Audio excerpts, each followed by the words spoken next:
Hey everybody, it's Sarah, aka the Mill Coach, and it is time for Epic Shit Challenge number 8. That's right. So today, I would like you to consider who is going to benefit most from your epic shit, right? Now, some of you may be saying, well, my epic shit is for myself. And I would say, cool, that's awesome. But from the conversations that I've been seeing on Facebook and some of the dialogues that I've been having with some of you, it's apparent that you're at your best when you are giving your epic shit away to other people, right? When you are really sharing that servant heart.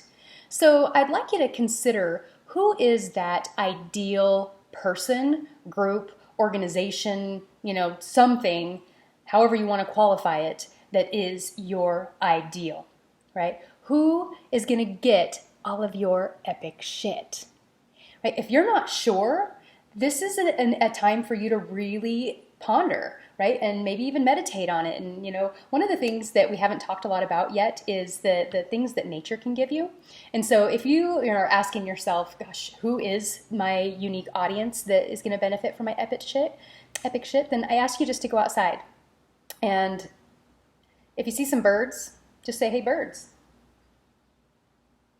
What is it that I need to know about the audience that is going to receive my epic shit?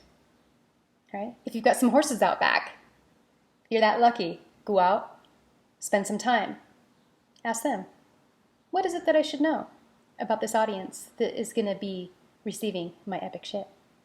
Right? Or just go outside and be in nature, right? And just notice what comes up, right? Don't judge it. Just note it. And say, And if it feels good, whatever comes up, write it down. Say, I need to ponder that some more.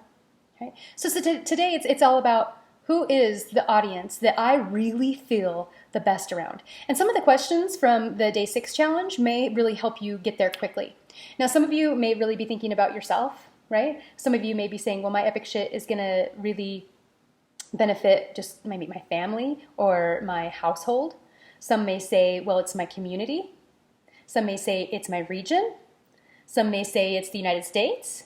And some may say it's the globe, right? You're going global with your epic shit. And there's no right or wrong answer. It's just really starting to ask yourself, well, what feels the best right now for who is going to benefit from my awesome servant heart full of epic shitness, right? So that's your challenge for today. And just want you to, be real with yourself, right? It doesn't just have to be one group. For me, I know that I am all about giving my epic shit away to millennials, right? And not just any millennial, but rock star millennials, those that are ready to go out and get shit done, roll up their sleeves and just dive in, not those that are just waiting for stuff to, somehow mythically, magically just, drop in their laps, right? I want to work with rock stars who are young, who are vibrant, and who are ready to go and, bring a new generation into innovation and really cool shit, right? But I know that they're not the only group that I am going to bring my epic shit to. I also know that I want to work with some organizations, and not just any organization, right? I want to work with an organization that's really forward thinking and who really values people, right? And transparency, authenticity, and really doing stuff to make a difference, for that bigger audience. Right? And so it's even sweeter for me if they are involved with agriculture, because I think that that's definitely a niche that I enjoy like tremendously. When I was in Wisner, the best thing that I did was went and toured a feed yard, right? Because I was just so interested in seeing what's different about how they feed cattle in Nebraska. So anyway, you don't have to just pick one. I actually read something the other day that said that niching is kind of bullshit, and that you don't have to just pick one. And if you're thinking of 5 different groups, cool, but first just identify them.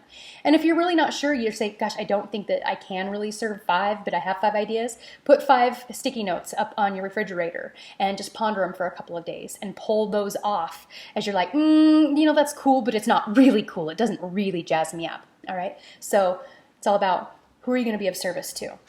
And I just am going to be sharing with you over the next couple of days some of the neat things that I've learned from leaders that I've had the chance to know and work with over the past several years. And the first person that I'm going to share with you is Cowboy Cerrone, Donald Cowboy Cerrone, who is a UFC fighter and is a buddy of my husband's. And when I first met Donald, I just had this idea of, okay, he's a stupid UFC fighter. Like, how smart could he be? Or, I'm not going to have anything in common with him, had all these preconceived notions. But the more time that I spend with Donald, the more just like awesome that I think he is. And there are two primary reasons. The first reason is that he just has this I'm going to live a life worth living kind of paradigm that he, just embodies. He doesn't say no to a whole lot, right? If he wants to do it, he does it. Even if, his boss, Dana White, the CEO of UFC says no, like, rock climbing and diving and riding bulls and, doing stuff that could really hurt him, right? He says, if that's kind of how I have to live, I'm just not going to tell Dana. He actually named his bucking bull, Don't Tell Dana, right? He's like, threw up one of those and said, I'm just going and I'm going to do it. But the other thing that I really love about Donald is that he has this idea or this philosophy that, if I have all this really cool shit, and he does have a lot of cool shit, through his sponsors and, just the lifestyle that he leads, he wants to be able to share it with people that he cares about, whether it's, ringside seats at his fight or coming out and enjoying, a nice day of wakeboarding or surfing or going on, whatever. He's just giving. And, he doesn't just worry about, well, what am I going to get in return? He just gives because he says, hey, if I've got this, that's my duty, right? I should, right? Generosity, abundance, that's life. So anyway, I just want you to think with this abundant heart, who am I giving my shit away to?